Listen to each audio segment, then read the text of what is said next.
চিংড়ি মাছের ভাপা রেডি। এবারে আমি এই বাসনের মধ্যে ঢেলে নেব চিংড়ি মাছের ভাপা।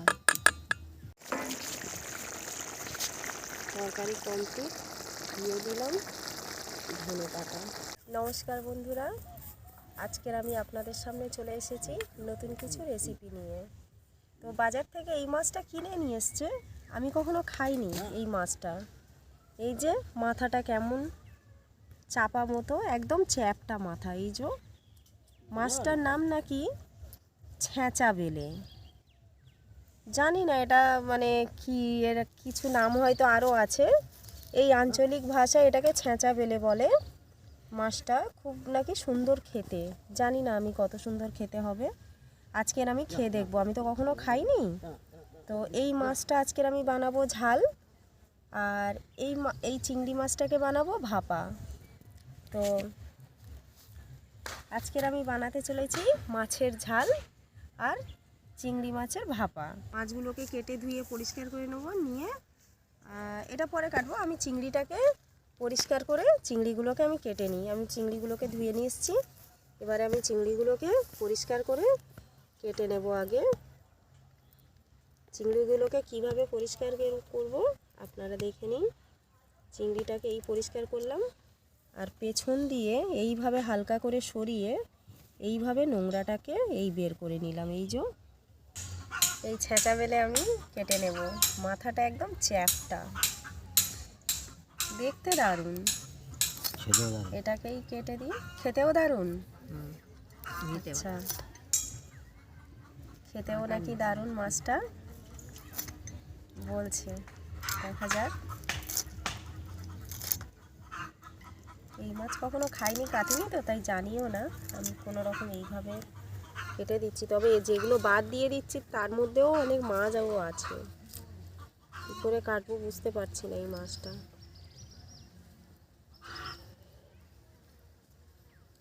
কাঁটাও আছে, ভেটকি মাছের যেমন কাঁটা থাকে, কাটতে একটু সমস্যা হয়, এই মাছটারও দেখেছি কাঁটা আছে। যেগুলো কেটে ফেলে দিচ্ছি এর মধ্যে কাঁটা। এর আঁশগুলো কত ছোট ছোট, খুব ছোট ছোট আঁশ।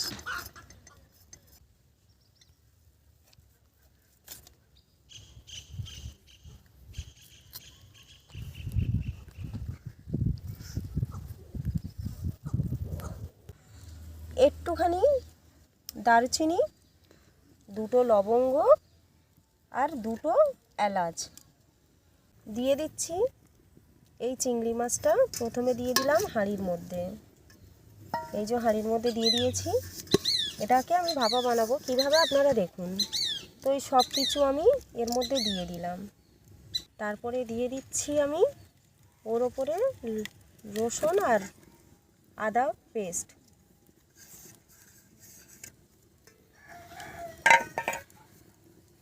এর মধ্যে দিয়ে দেবো আমি একটু ধনের গুঁড়ো, একটু জিরের গুঁড়ো, একটু লঙ্কার গুঁড়ো, আর অল্প করে হলুদ গুঁড়ো, পরিমাণ মতো নুন দিয়ে দেব। পেঁয়াজ, খুবই সহজ পদ্ধতিতে রান্না। যারা খুব একটা বেশি কষা মশা করতে বিরক্ত তারা এইভাবেই করতে পারবে। পেঁয়াজের ওপরে দিয়ে দিলাম আমি টমেটো। টমেটোর ওপরে দিয়ে দেব আমি তেল। ব্যাস, এবারে আমি অল্প করে একটু জল দিয়ে দেব, সামান্য জল, অল্প। এবারে আমি একটু হাত দিয়ে একটু এটাকে মাখিয়ে নিচ্ছি। ব্যাস, হয়ে গেল মাখানো। এবারে আমি এই যে চিংড়ি মশলা সব রকম মেখে গেছে, এটাকে আমি বসিয়ে দেব। উনুন জ্বালিয়ে দিয়েছি, উনুনের মধ্যে বসিয়ে দিলাম, দিয়ে আমি ভাপা দিয়ে দিলাম। ব্যাস, চিংড়ি মাছের ভাপা 10 মিনিটে রেডি হয়ে যাবে। অনেকেই আছে যারা এইসব চিংড়ি ভাজা বা এই মশলা কষা এগুলো ভালো লাগে না, খুবই সহজে রান্না করতে চায়। তো এটা খুবই সহজ রান্না। চিংড়িটাকে ছাড়িয়ে সব রকম মশলা তাতে দিয়ে বসিয়ে দাও, ভাপা হয়ে গেল, ব্যাস ভাত দিয়ে মেখে খেয়ে নাও, কোনো ঝামেলা নেই। আপনারা এইভাবে চেষ্টা করে দেখতে পারেন, খুব ভালো হবে।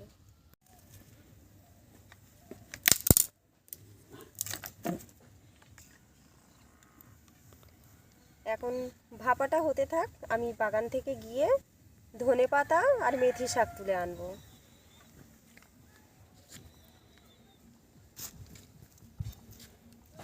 আমার বাগানে সিমের শাকগুলো খুব সুন্দর হয়েছিল। আমাদের ছাগল এসে এখান থেকে পুরো কেটে খেয়ে ফেলেছে। এইগুলো খেয়ে নিয়েছে। হ্যাঁ, ছাগল এসে পুরো খেয়ে ফেলেছে, আমরা খেয়াল করিনি। দেখুন, তো আমি এখান থেকে কিছু ধনেপাতা তুলে নিচ্ছি। দারুণ হয়েছে আমার ধনেপাতাগুলো। এই যে ধনেপাতা তোলা হয়ে গেছে, ধনেপাতা অল্প করেই তুলে নিয়েছি, বেশি নেব না। এবারে তুলবো আমি মেথি শাক। এই যে মেথি শাক তুলে নিয়ে যাব, মেথি শাক ভাজা করব। মেথি শাক কিন্তু দারুণ খেতে লাগে।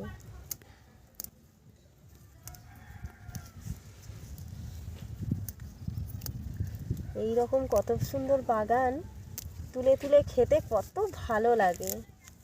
টাটকা সবজি।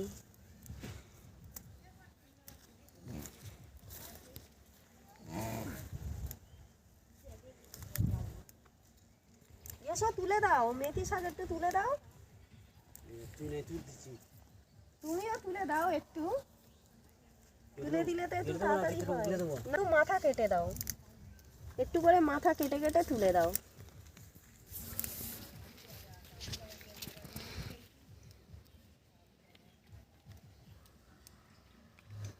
মেথি শাকগুলো কত সুন্দর, দারুণ লাগছে, খেতেও অসাধারণ।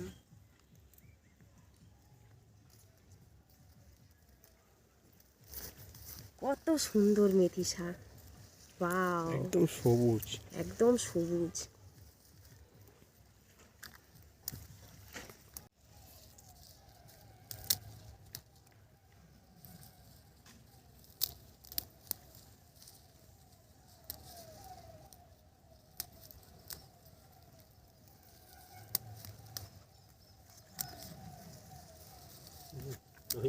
আমার মেথি শাক তোলা, কত মেথি শাক তুলে নিয়েছি।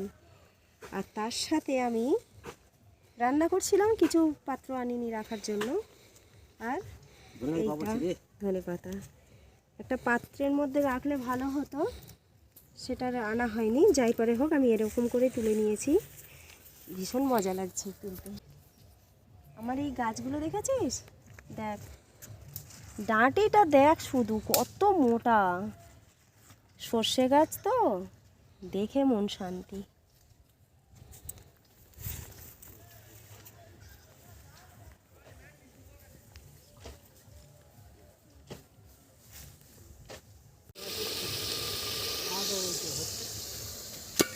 চিংড়ি মাছের ভাপা রেডি। এবারে আমি এই বাসনের মধ্যে ঢেলে নেব চিংড়ি মাছের ভাপা। দারুণ স্মেল বেরোচ্ছে এখান থেকে। এই যে এখনই তো খেতে ইচ্ছে হচ্ছে। এইটাই হলো চিংড়ি, কোনো কিছুই করলাম না, কেটে একসাথে বসিয়ে দিয়ে নামিয়ে নিলাম।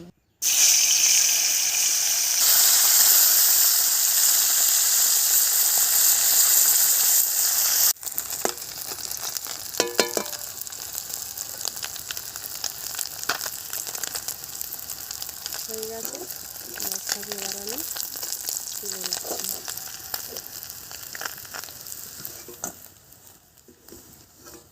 তেল গরম হয়ে গেছে, এবারে আমি মাছের ঝালটা বসিয়ে নেব।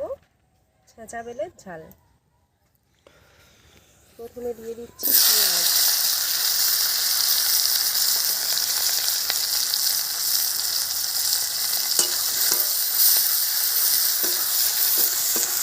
পেঁয়াজটাকে আমি হাফ ভাজা করে নিয়েছি।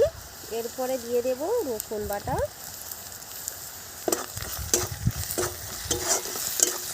একটু নেড়ে নিলাম, নেড়ে চেড়ে দিয়ে দিলাম আদা বাটা।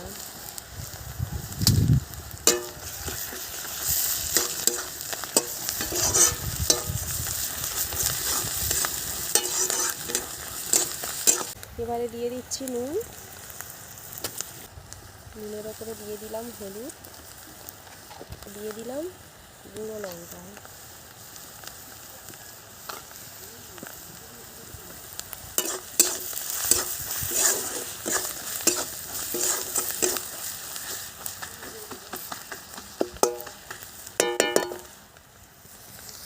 এর ওপরে দিয়ে দেব টমেটো।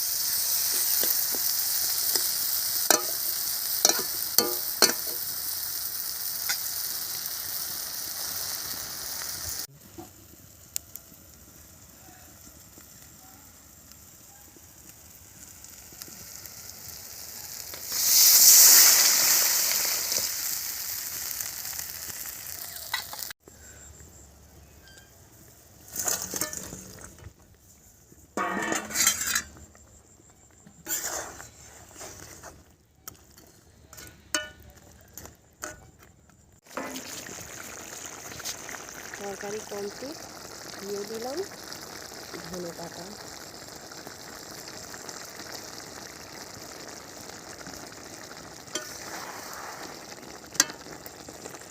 এবারে